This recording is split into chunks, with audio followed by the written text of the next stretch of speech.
Assalamu alaikum hormatly vatandaşlar. Bugün 27 aprel, yani hemmemizin bilişimiz ýaly 3 ýyl mundan azal has takygy 2020-nji ýylyň 27 aprelinde ýurdumyzyň Lebap we Mara vilayatlarynda güýçli harasat bolup geçdi. Anyk netijeleri häzirçe belli däl. Näçe adam pida boldy, näçe jaý weýran boldy.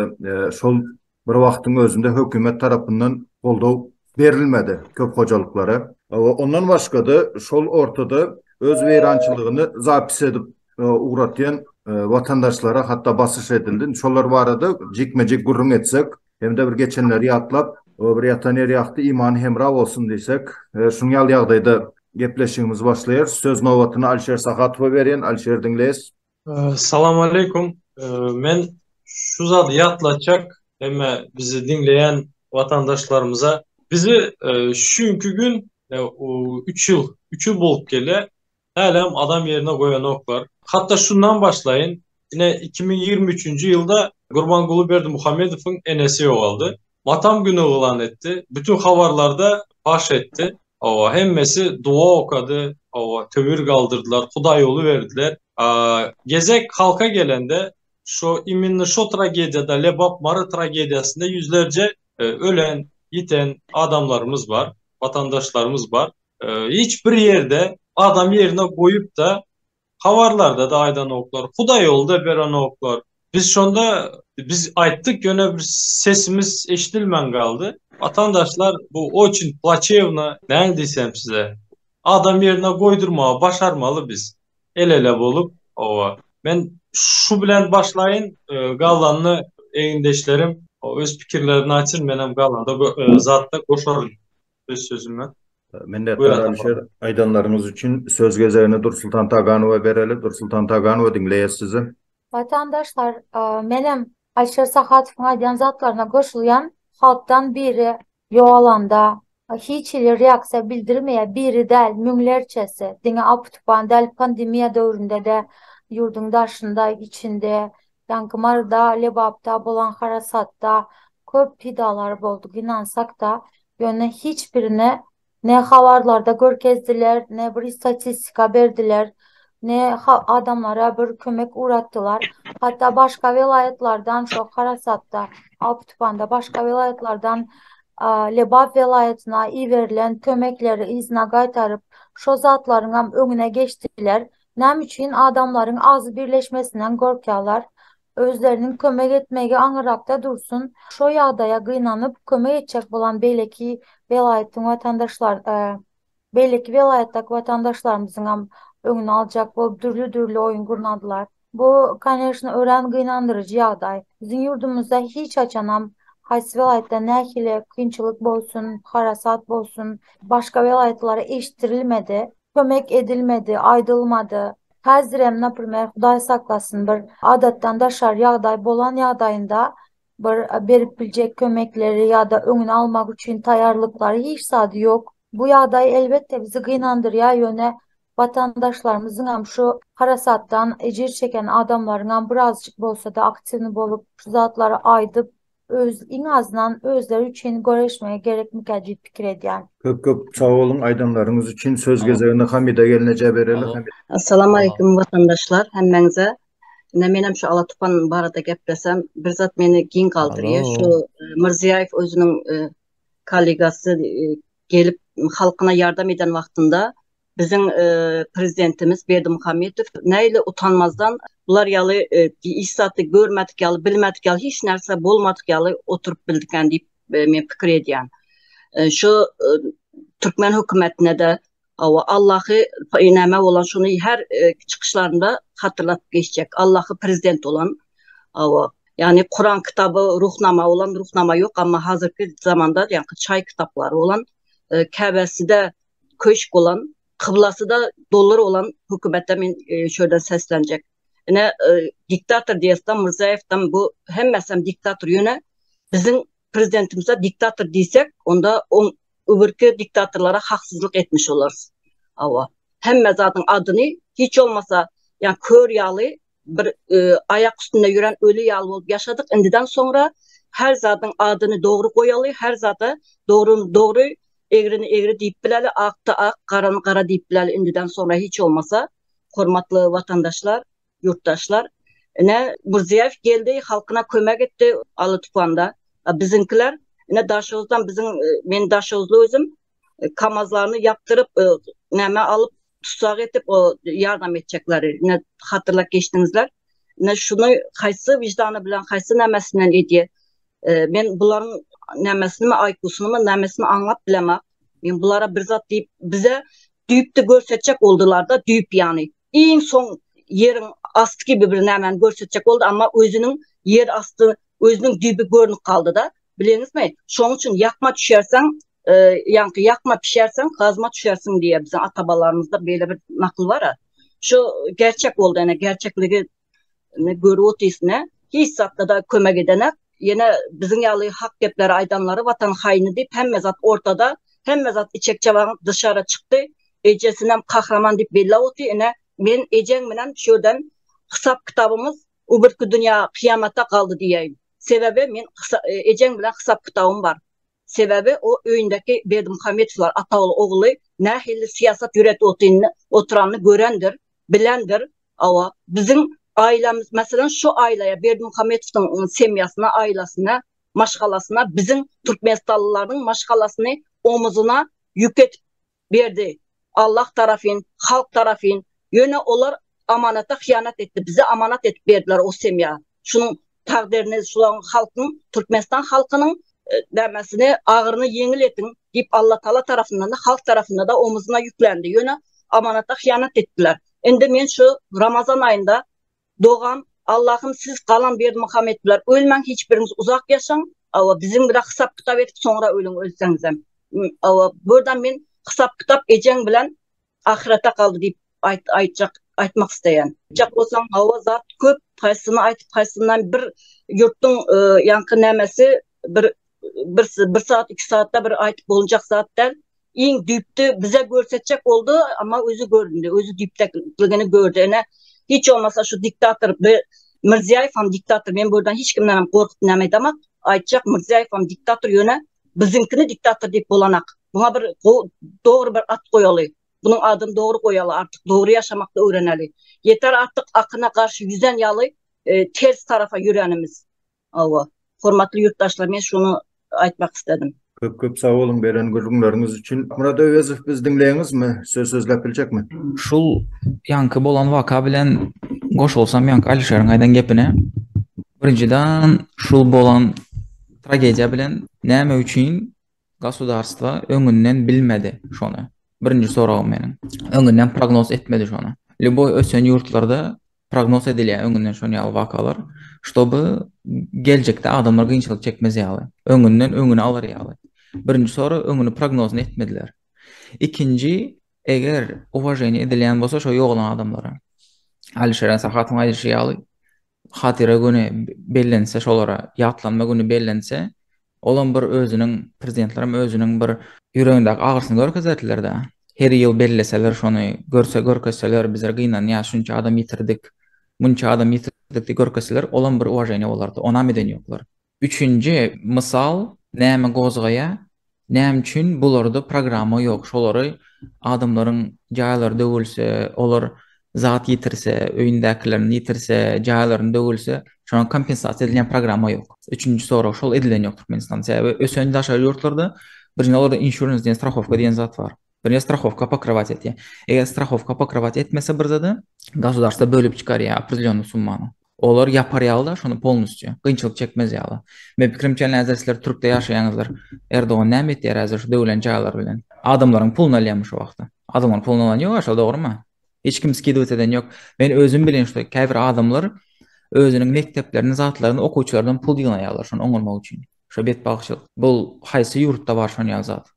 Okuwçylardan pul ýygnamak şol uragan zat bolan üçin okuwçylardan pul ýygnamak diýen nerede zat bar? Ýazat ýok içeride de. Şonuň üçin şu 3 punktta da haçaby sabalezmine bildirmeli her ýyl görkezmeli adamlara şunu ýaly geçdi waka biz gynanýas biz şunun üstünde işleýäs. İkinci programa düzmeli. Eger şuna betbagyçylyk bolsa biz gaýy etmäň biz kömek etýäs. Jaýlaryňyz döwüldimi biz abespeçt etýäs. Maşynaňyza daş kaçdym ýokardan biz täze maşyna haçaby 50% kompensasiýa etýäs. O çyra durup puluňyzy alyp bilersiňiz. Ýurt ösen Yurdun pulu köp. Yönü o pullar bir adamda dur. Yokurda. Şona azak geçecektim men. Öyle Akmurat köp sağ olun. Aydan görünleriniz için Alişer Sakhatov söz sorayı. Alişer dinleyiz. Ben şu tayda Akmurat aytdı da şu zadı. Ben polnusu da соболезнование вот şu zatları vatandaşlar, bizi dinleyiciler seyredin. İminle şu zadın üstünde biz pastayanlı diskusiya ettiyiz TikTok efirlerde. Ben prosto kısaca yatlatmak isteyen size. Biz beyin yarasıkladı yarıldı. Bir neçe öy, yüzlerce öyler, yüzlerce hocalık, bir sanı sadik polnusu tekiz oldu. Yer bilen yeksan oldu. Bütün bir ova. Şonda çözüm olarak Türkmen halkına şu yitiren adamlara biletini pulunu alıp verip Türkiye uzattılar. Cayan gelip oňararsın deyip. O bir. Aydılmadı. Rossiyski medyada verildi. Oruslar verdi bunu. Türkmenistan vermedi bunu. Havarlarda vermediler. O bir. İkinciden şu bizim iminli şu marı lebap parasatında neçe çağa gitti. Ertesi gün hem yağmur yağdı. Birinde krişa yok. Üstünde krişası yok. Hemmesinin öyüne su girdi. Onların videoları bizim kanallarımızda, bütün kanallarda var. Girip görün, TikTok'larda var. Adamlar ne azap gördüler. Bilez mi? Это обидно. Yine şu zat. Ova. Biz ayttık, yöne sesimiz yetmen kaldı. Onu da geçiyor. Onu da geçeceğiz. Bir kepte son esker goy verdi. Bir kepte son esker goy verildi. Onu da geçeceğiz. Mirziyayev halkının yanına gitti.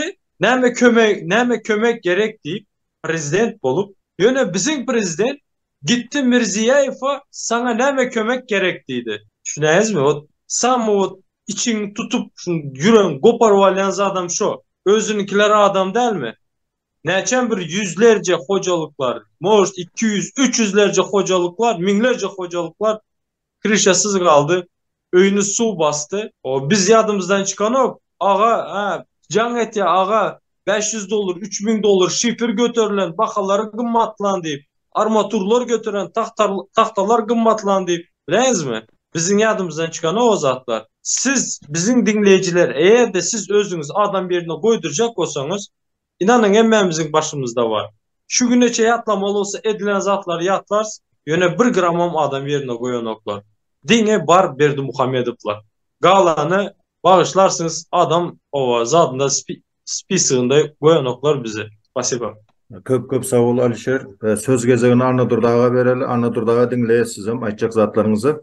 Поскольку мы этот ролик ставим на YouTube-канал, и нас слушают тоже и русскоязычные группы, я скажу на русском языке. Дело в том, что эта практика неуважения собственного народа, она идет с самого начала нашей независимости. И эта практика была введена первым президентом, первым, так сказать, нашим диктатором. Ну, молодежь, наверное, не в курсе. В то время Кабинет министров существовал отдел по чрезвычайному положению. И в этом отделе всего был один человек. Можете себе представить? Я прекрасно знаю этого человека. И буквально в смысле человек без команды. Такие трагедии, катаклизмы, скажем так, природные явления, они на территории Туркменистана случались неоднократно. Причем эти катаклизмы природные были и при первом диктаторе. Достаточно вспомнить землетрясение в Кундаге. Это было. Достаточно вспомнить наводнение в Лебабе. Но во всех этих случаях от народа, если, допустим, в Балканском вилаяте об этом знали, то в других вилаятах об этом никто не знал. Знали родственники, кто, допустим, живет в Ашхабаде и в других районах. То же самое и вот можно сказать и про Лебаб. Это практика, негативная практика, причем такого неуважения к собственному народу, как я сказал, идет оттуда.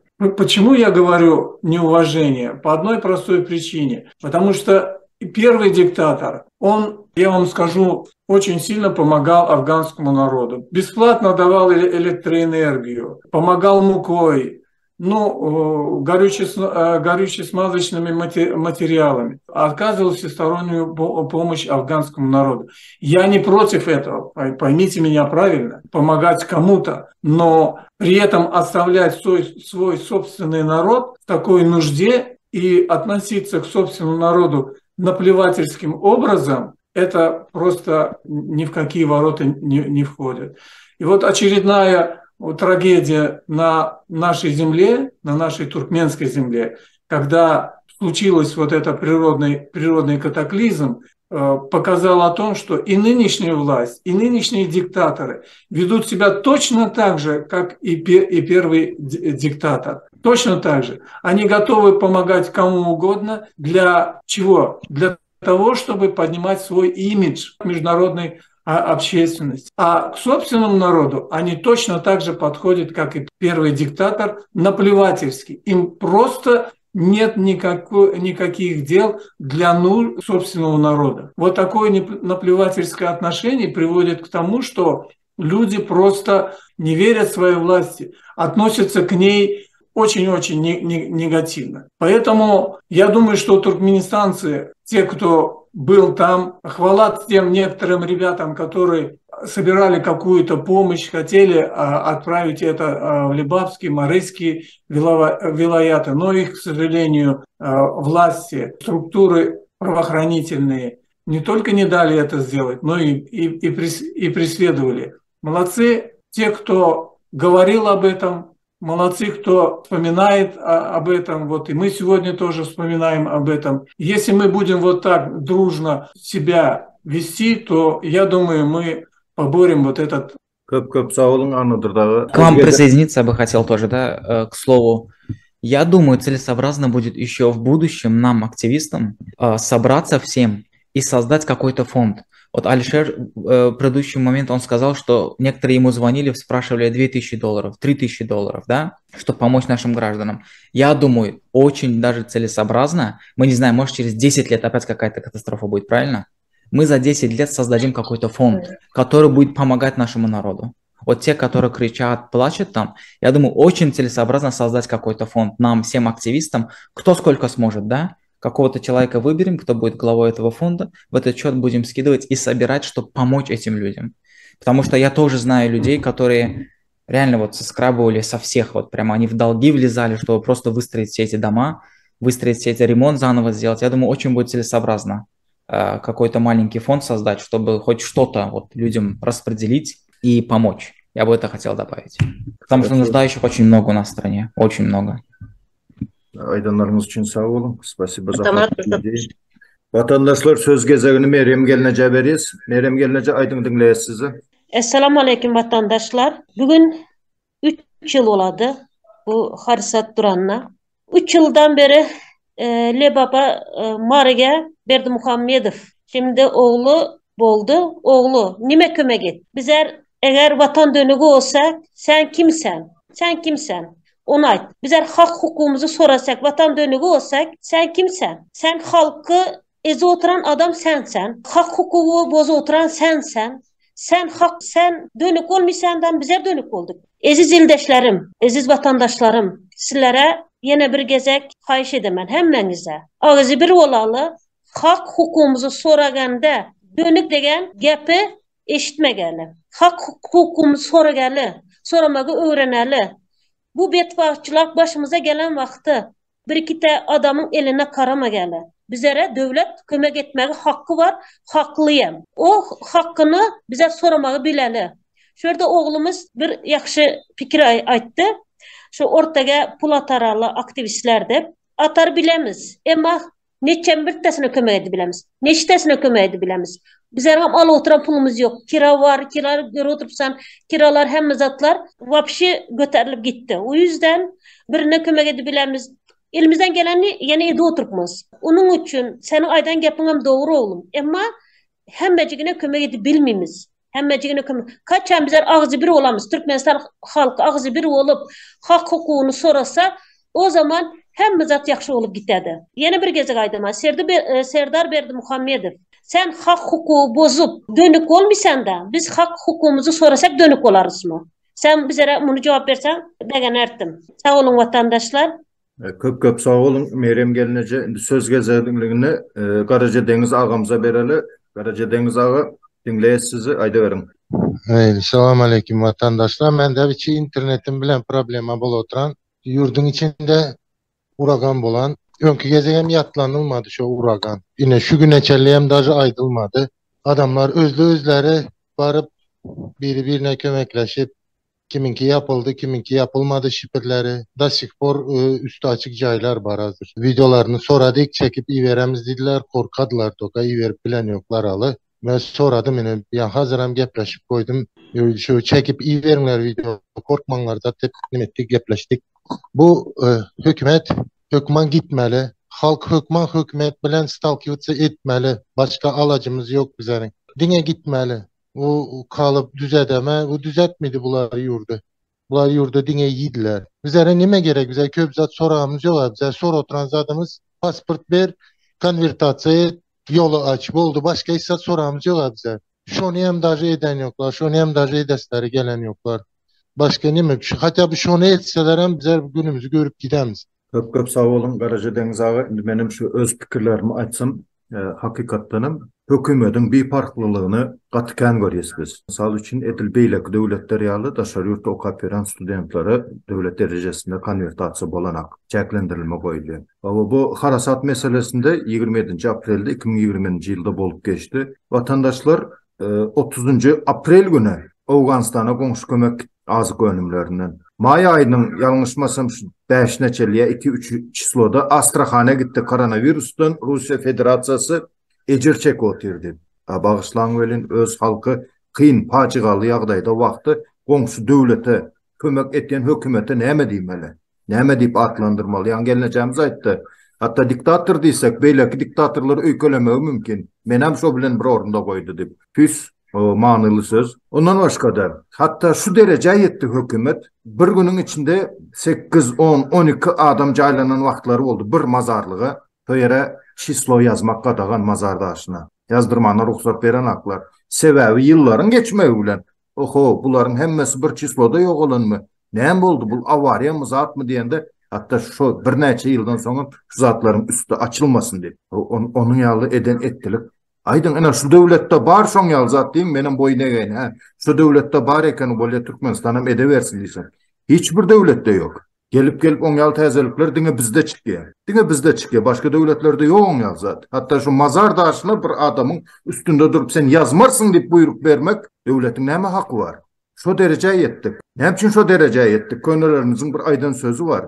İl ağlak olsa domuz depe çıkardı. Özümüz yol veriyoruz şu zatlara. Karşı durup bilemiz hak. Korkuyuz. İyin koca bakanamızam neme men hakkımı talep etsem maşkalama basış ederler. Bağışlan velin şu tayda oturan adamlarım yerden yeka çıkan adamlar değil. Ehlisinin doğan karındaşı var. Ehlisinin maşkalası var. O maşkalamız var deyip o kul bolup ötmeyi makul bilen olsanız ana hordu meydan. Devam edeverin durmuşunuzu. Emma hays kaçan açeli devam etmeli bu. Ondan başka da yani eğindeşlerimiz yatlap geçti. Devletin özü kömek etmekten geçen Daşoğuz velayetinden bir neçe kamaz yük tayarlayırlar. Sağ olsun vatandaşlarımız. Sağ olsun minnettar. Sol adamlar turma bastılar. Sen devlete karşı gittiyen deyip. Devletin nemesine karşı gitti. Doğana kömek etmek devlete karşı gitmek mi? Hükümet başında oturanlar. Neme demek bu? Etken işinizi bir logik tarafından fikirlenip görüyorsunuz mu? Doğana kömek etse demek devlete karşı, devlete düşman demek mi? Özünüzün elinizden işsat gelen hak. Üstesine kömek edeceğinin önünü alıyorsunuz. Ondan başka. Yani geleceğim zaman etiketişti. Bukhara momentalini. Edil şol vaktin özünde Şevket Mirzayev vardı prezidenti. Durdu şu halkın yanında. Bizimki o zatlardan geçmek kadağın kömek etmeyin yerini kim siyomka edip diyor, kim surata düşürüp diyor. Şol adamları kovaladı. Bu zatlar açığa çıkmasın. Önünü almak değil. Önünü almak değil. Ceza vermeyin uğrunda has aktif işliyor bizim hükümet. Has aktivliğini görkeziyor. Bir utanın. Hükümet diyen adınız var. Utanın. Başka devletler kolda artı. Kömek ederdi. Yok bunlar gizlemeli. Gizlemeyin uğrunda. Üstünü gömmeli. Hiç kim görmeli değil, bilmeli değil. Son o zatları ana halk çıkıp ait diye. Bunlar vatan dönüyor. Eşek deyip bilsen o eşek olyan mı? Yok. Kemçiliği aydıp bilen adam eğer vatan dönüğü olyan olsa beyleki devletlerin tutuş halkı. Tutuş ilatı onda dönükler yaşaydı onda beylek devletlerde. Demokratiyanın ösen yurtlarında. Dünya karayışınız näkile? Türkmenistan hükümeti. Utanmayanız mı? Yeter artık indi. Bundan artık indi niye reçelli baracak? Indi dine elinize kamçı alıp halkı kamçılamak kaldı. Onun bäri kısım Türkmen halkı çıdaýar eken, çıdamdayken deyip, dine arkasına eğer koyup minmek kaldı. Ondan başkasını ettiniz.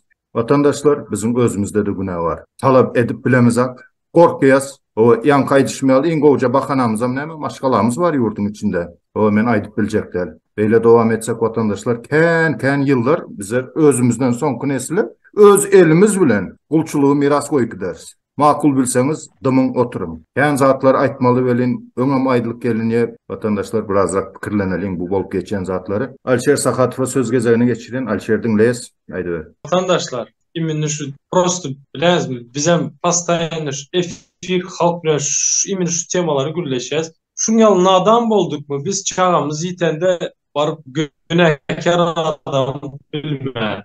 Ya ene atamıza caylanımızda günäkär adamı tutup bilmän. Ya şu ýagdaýda da immet diýip bilmeýäsmi? Şu uraganda Mar Lebap velayatında bir neçe çağa yitti. Откровенно yitti. Bizim hökmet seredin. Şu uragan boldu. Şu uragandan son yer titreme oldu. Yine şu yılın. Seredin.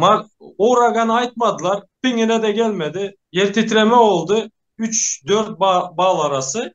Bütün Lebap velayatı çarjı emmesi daşarıp çıkıp daşarda duran ova. Öyüňize girin deyip ova işsat bolası yok. Ova girin öyüňize panika yaratmaň deyip adamlar içeri gowy. Bizim polis işgärlerimiz Ezrem Karacadeniz ağamız o şu güne uragan boldu. Yine zat ulu bir şemal boldu. Yer titremenin neçe bol Mart ayında bolan yer titremenin balını bilýäňiz mi? Şu elementar vatandaşlar sizi adam yerine goýanoklar. Hemmemizi goýanoklar vatandaşlar. Eğer de şunyalı zatlara göz yumup da biraz aydıp ile şonu eleştirip de yanlış etken diyende vatan dönüğü bolsa значит şu imini hükmette problema var diýmek. Göreşin. Göreşmeseniz inanın estafeta berýäs. Ova Turçada işleme.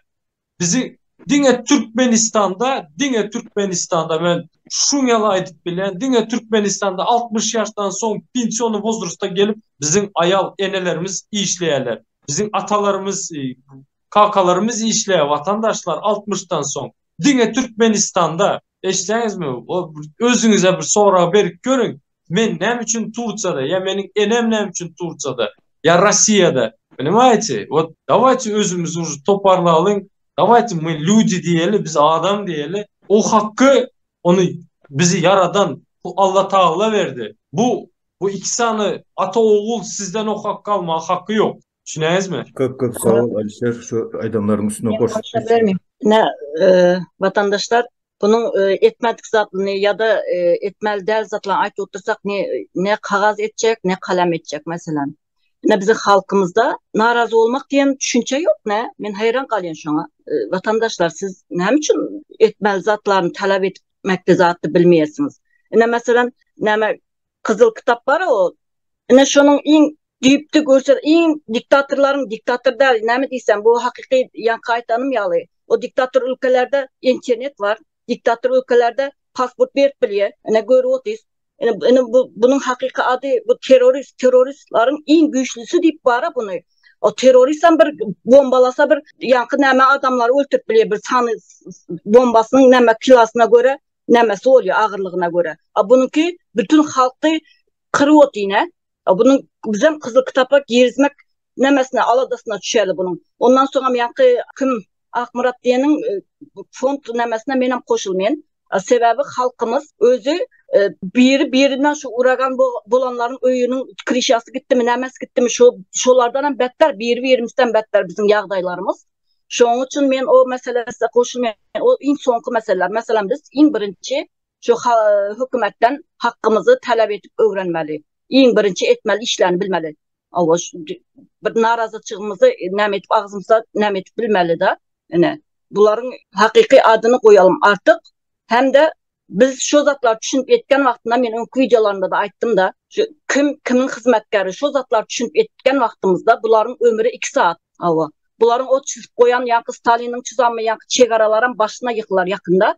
Hemmesini yankı diktatörlerin gitmeli paşalar, hanlar, sultanlar ne gelen vakti gitmeli vakti gelen olsa bulanken yankı geldi hemmesinin vakti. Ben şunu ayıp geçeyim dedim de narazı olmak diyen neme yok da bizim halkımızda ne? Talep etmek, narazı olmak. Oturan gününe şükür edip çorbamızdan ekmeğimiz olsa olup deyip oturan bir halka dönüştük de. Şunun için bir hakkımızı talep eteli. Adamlar bir silkinip özümüze geleli gayret etinle. Dünyanı görüp otuyorsunuz. Diktatör ülkeler görüp otuyorsunuz. Hemmesinde internet var, pasport verip biliyor. İyin olmasa, yolları açık hiç olmasa. Hiç kaysan bizden bay ülkelerde şulara garipçiliğine, ekonomikasına yolda açtı koydu. Halkı özü gitti, özü çalışıp gelip özü nemesini, gününü özleri gördü de. Yani şunu ayıp geçecektim ben.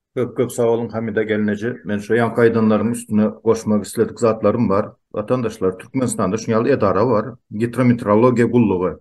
Yani havar beriş kurulluğu. Rusça lavaydan da sinoptika. Nire seyretiyor olay. Ne için büdjetten şolara pul töleniyor. Ne için halka duydurulmadı. Eğer halka duydurulan olsa hatta şu bize gelen maglumatlar boyunca parkta çortu kaliso diye şeytan teori.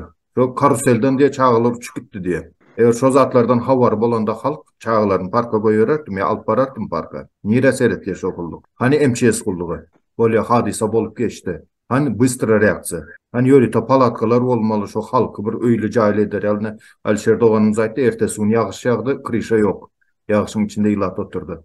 Hani MCS kulluğu. Hani gaz zapası oyunca 4. yerde duran Türkmenistan. Şu mu halkına seyretişi?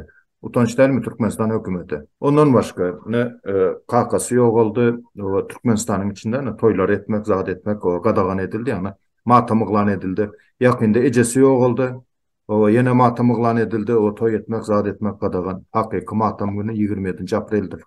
Hormatlı vatandaşlar, sizlerden etçe kayışım bir ayet tövür edim. Sebebi bir toplumlayın adam yok oldu. Birden ikiden del. Hatta kabir maglumatlara 400'e yetti diyen maglumatlarım var. Anık çeşme yok, anık maglumat yok. Her yerde yer geliverdi. Hatta tapılmadık adamlarım oldu diye. Çağlar uçup gitti belli del nirdelege. Ölüsü dirisi tapılmadık yağdayda kalanlarım var. Türkmenistan yapıp bolanlığı için, internet çekli bolanlığı için anık maglumat alıp bolanak. Ama adam pedaları fikir etişimizden katıken, hormatlı vatandaşlar, kıyın görmen, ana şu 27. april günü bir ayet tövür etseniz, o ulaqan soğap kazanardınız, etçe kayışım.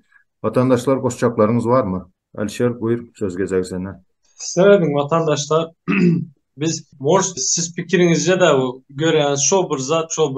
Seredin belki şu bir zattır. Yine ertir imin şu bir zatın biri sizden bolup bileniz. Patamuştu inanın bana Turçada, Liboy Zarubej'de inanın bana sizi prosto siz yok kasabına alınan siz yok hakkınız yok. Grubu bolar açsam yine siz yok kasabında. Onu bilin. İkinciden hem ben yatladayın size prosto stop özünüz pişidle mazgov da prosto aydayın. Seyredin vatandaşlar. Biz beyin tragediyası. Yüzlerce adam gitti. Havar taptınız mı? Matam günü ilan edildi mi? Kuda yolu verildi mi? Yok. 60 sanı vatandaşımız 2 gün 60'tan sonra 2 gün içinde Turça'da araktan zehirlendi. Eşittiniz mi? Yok. Havarınıza mı yok? Kuda yolu verdi mi? Son zadı alın. Şomarı Lebap tragediyasında yüzlerce adam. Havarınız var mı? Yok. Havarlarda aydıldı mı? Yok. Kuda yolu verildi mi? Yok. Covid-19'dan var ha. Kosmostan sinimat ettiler zattan. Yani Atamura'da cinaza ok atmadılar vatandaşlar toplanıp durman deyip. Düşüneniz mi? Siz radyoyunuz gömeninizde size cinazanızı ok atmadılar vatandaşlar. Aydıldı mı şu zatlar? Neçe münlerce adam yok oldu. Yüzler değil, münlerce adam yok oldu. Aydıldı mı? Kuda yolu verildi mi? Yok. Bizim yer titreme oldu. Onu zat bizim yüzlerce studentimiz, yüzlerce vatandaşlarımız 10 il içinde öldü.